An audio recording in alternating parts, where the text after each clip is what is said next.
Hi, I'm Michael, and this is California. And today, as we wait for President Biden to give us more specifics about his trillion-dollar human infrastructure plan tonight, we focus on another group of senators and members of Congress who are trying to make improvements to one of the most important human infrastructure programs for seniors, for older Americans, and really for everybody eventually. And that is Social Security.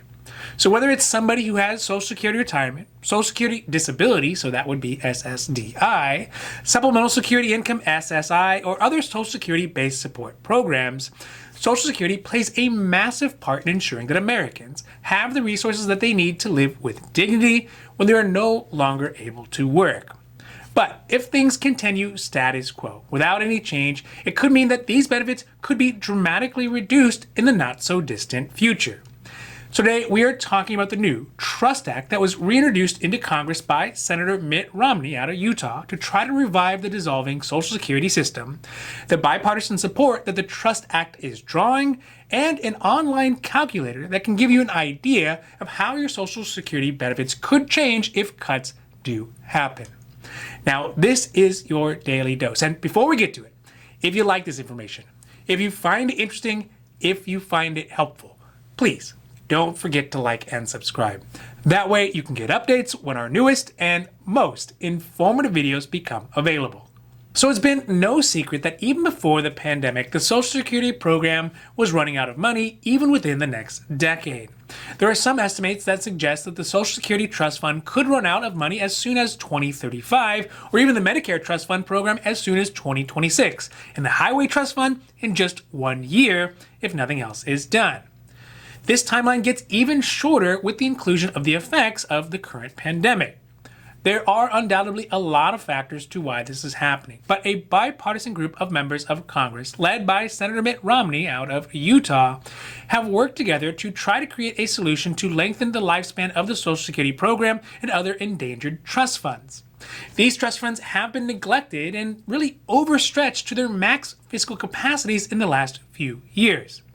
Romney's new bill would create bipartisan rescue committees that specifically focus on each of the endangered trust funds.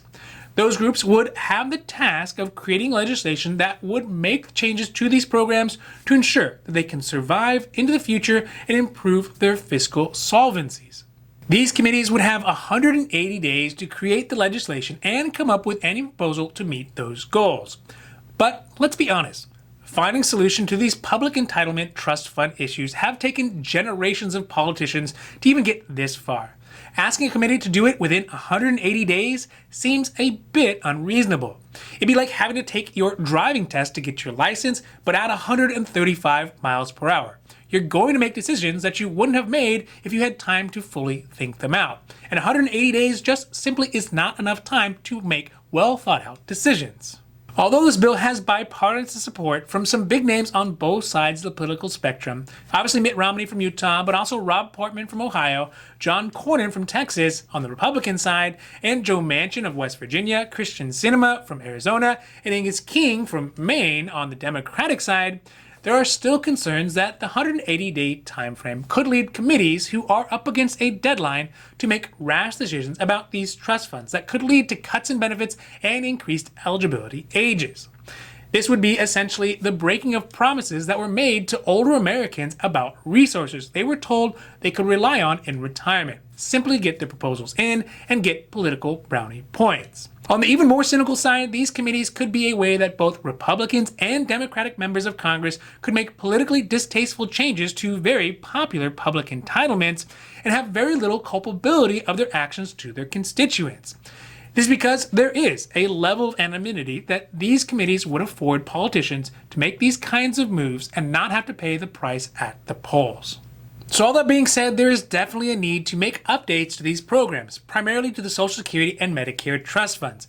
That will ensure that they are able to provide benefits that they promise to those beneficiaries who are receiving benefits now and to those who will receive them in the distant future, present company included. These last changes that were made to the Social Security Trust Fund were as far back as the Reagan administration in 1983, before most people who are on YouTube were ever even born. These changes raise the Social Security age to 67 from 65 years old, thus elongating the lifespan of the trust fund and sort of anticipating the longer lifespans that people who are part of the baby boom generation were going to have. But these types of fixes do not fundamentally fix the problem that persists within the program. The main problem is that the calculations for how much somebody receives versus how much somebody pays into the program overall are off by a lot. As a short example, for the average wage couple who turned 65 years old in 2010, they will have paid in $361,000 into Social Security through tax over their lifetime. But they could expect to get back up to $854,000 in their retirement, which is basically more than 100% return on their money once they retire.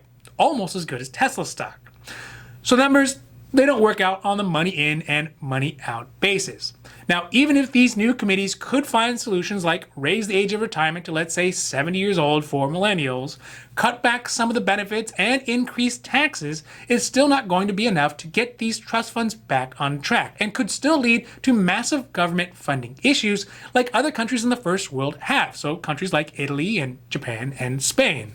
Now, in case you are the type who enjoys staring into the abyss or walking to the edge of high places and looking down for a little thrill, there's a new online calculator that is meant to assist folks to figure out how much their benefits will be affected if there are cuts made to Social Security.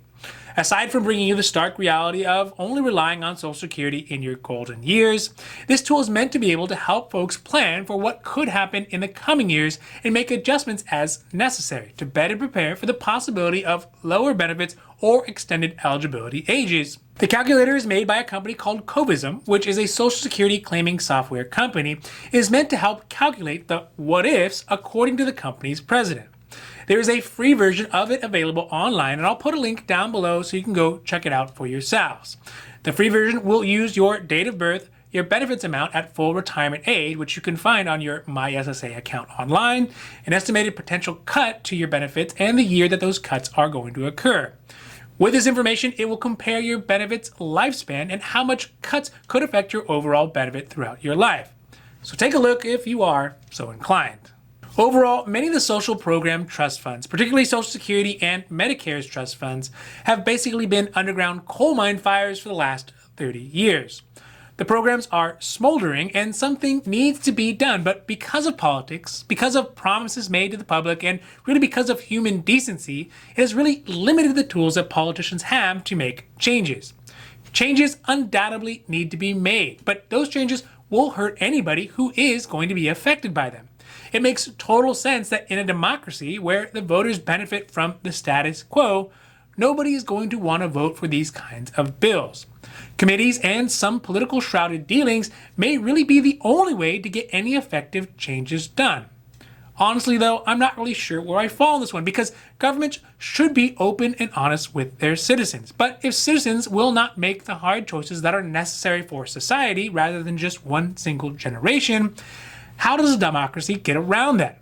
I'm just not really sure.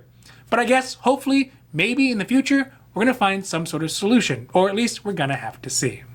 Now, this has been your Daily Dose, and I hope that you found it interesting or helpful or at least useful. And if you did, please don't forget to like and subscribe.